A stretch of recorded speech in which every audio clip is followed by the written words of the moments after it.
Boom mga kaibigan! Narito tayo sa tabing dagat. Ating pong sisilipin bahagya ang pangyayari sa ating karagatan. Eto mga kaibigan, napakarami ng yabat. Yan mga kaibigan, ang itsura ng ating karagatan. Maraming linisin mga kaibigan. Narito po tayo sa may tapat ng Rico Beach Resort.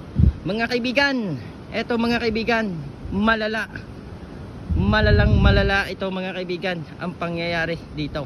Eto mga kaibigan, may kotse, dalawang kotse mga kaibigan ang naanod. Yan mga kaibigan, kotse na naanod sa may tabing dagat. Yan mga kaibigan, mukhang bago pa yung kotse. Silipin na natin bahagya. Wala na siyang gulong. Siguro itinanggal na po mga kaibigan. May napaibig na siguro. Mga basag ang salamin. Siguro po kaya binasag. Baka may kinuha sa loob.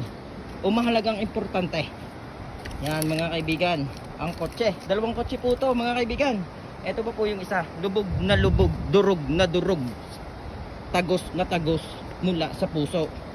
Grabe ang isinapit ng dalawang kotseng ito mga kaibigan. Lubog na lubog dito sa tabing dagat. Napakalayo mga kaibigan ang naabot ng dalawang kotseng ito. Yan. Sadya naman pong nakakaawa kung titingnan. Lubog na lubog mga kaibigan.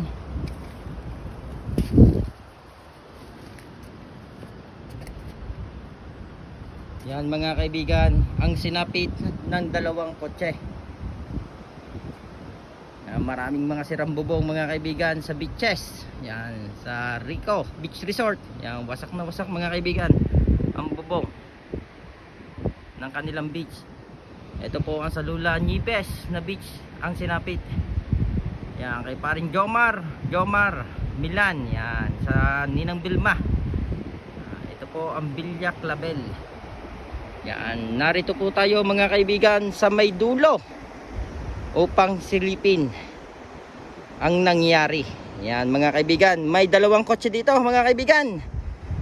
Grabe ang nangyari mga kaibigan.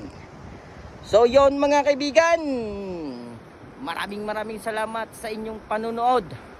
Makikilambing naman po, makikishare ng ating mga video.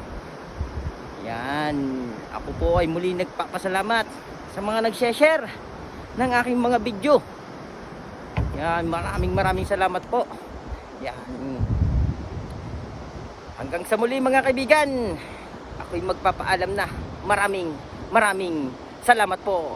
Boom!